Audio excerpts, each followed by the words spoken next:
Welcome to WallyMoon.com. My name is Tim Gregg, and this is the first of what we hope will be a continuing series of visits with Wally Moon.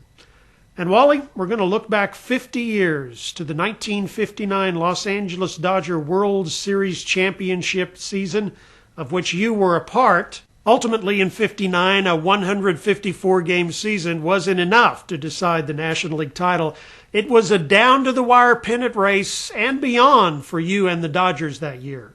Well, the entire 1959 season was a sort of win two, lose one, win two, lose three, and then bounce back. And we stayed at 500 or a little better pretty much the first half of the season, and began to pick up some momentum as the season went on. And by the same token, the San Francisco Giants and the Milwaukee Braves we were all neck and neck all season long. So it was no surprise that we came down to a tie. We almost had a three-way tie at the end of the season. The Dodgers did have a chance to sew the thing up in Chicago, and we lost a really tough ball game to the Chicago Cubs, which resulted in the playoff against Milwaukee. We won the ball game in Milwaukee. Went back to Los Angeles and pulled out a significant win in game number 2, coming from behind to win that. And so the city of Los Angeles was very excited about the Dodgers winning that playoff and going to play the Chicago White Sox in the 1959 World Series. The Go-Go Sox. And of course, this was their first appearance in the World Series since the infamous 1919 Black Sox scandal. Was much made of that going into the Autumn Classic? There was an awful lot of publicity about that, and you know, Chicago is a great sports city, but they hadn't had very many winners, especially in baseball.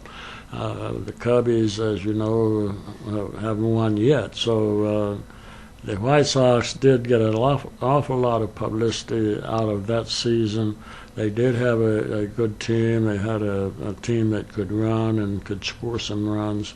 They liked their speed, and they had some good pitching.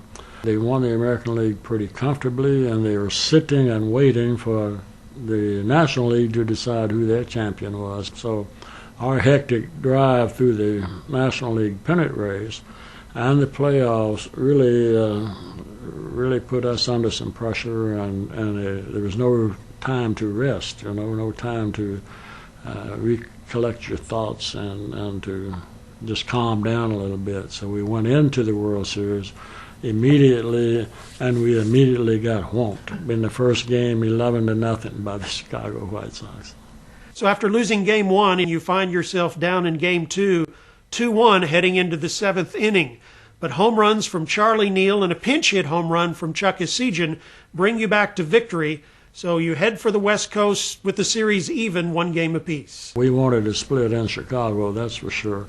And then the 3 games at home, if we could split in Chicago, we might have a chance to just cinch it up in Los Angeles. But our objective really was to win the series, whatever it took. A young, lanky right-hander proves to be the difference maker for the Dodgers in Game 3, which L.A. wins by a 3-1 score. And, of course, we're talking about Don Drysdale. Don Drysdale was a significant part of that championship team. He was our number 1 man on the pitching staff. He was a tough right-handed pitcher, and he did handle the Chicago White Sox in that Coliseum, which was very, very important. And he took care of their right-handed hitters in that ballpark. So I think that was a really good move. Like Game 3, Game 4 was fought tooth and nail, although the Dodgers jumped on Chicago ace early win for 4 early runs. Chicago came back to tie the game, and yet you were able to squeak out a narrow 1-run victory in Game 4 to take what many probably thought would be an insurmountable 3-game-to-1 World Series advantage. Yes, it was a game. It was a game that we really needed to win, and we thought we were going to handle it pretty good, but they did manage to tie us, and eventually we beat them, but it was not without a struggle. The White Sox were a very good ball club, that year, and they had some running speed and they had some power. So with the World Series on the line, one win away, Dodger manager Walter Alston gives the ball to a young left-handed pitcher who had actually made a relief appearance in Game 1.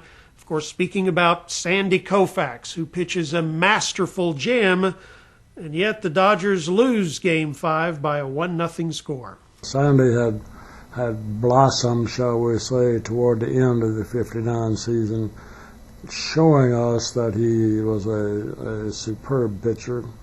Prior to 1959, he had kind of struggled a little bit, establishing himself as a true starting pitcher. So Alston could see that, all of us could see that, and none of us had any problem with him starting that critical game. And he gave us a jewel. He gave us a beautiful game.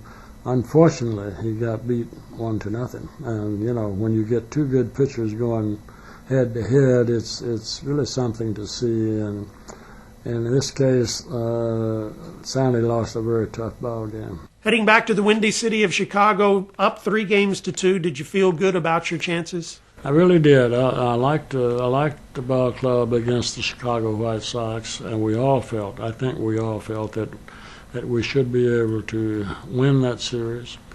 And Game 6, we just took it to them and established ourselves as a better club and won like we should win. And we had a couple of home runs in that ball game, and did some base running, did some run manufacturing, and actually won the game pretty handily. And you hit a home run in that game. I did hit my one and only home run in the World Series. I'm very proud of that. And I'll tell you a quick little cute story, but in Game 6, and when I hit that home run, Duke Snyder and Don Zimmer were on base, and so they were waiting for me at home plate. And when I touched home plate, there was this big loud explosion, a cherry bomb out in right field, and Zimmer says, "Okay, boys, it's all over. They've just exploded." So and I remember that to this day. So, and we did go home champions, and we were met at the airport by the most monstrous turnout of fans that you could imagine. We arrived there early in the morning, and the fans were just absolutely amazing. The whole city of Los Angeles just was enamored with the Dodgers, and naturally it's the first World Series championship on the West Coast. And following a next to last place finish in 1958, now a world championship, you know, it was just daylight and dark difference, and the fans loved it. Wally, 50 years later, this past season, you made a trip to Los Angeles as the Dodgers celebrated that 1959 championship team. A reunion of sorts was held out there. What was the experience like? Well, it was a good time and a sad time in both respects. We were there to celebrate the 50th year that we won the World Series, and the Dodger organization was trying to make us comfortable and to present us to the fans. The unfortunate part of it was that there were only 8 players able to return. 8 out of 25. You have a 25-man active roster.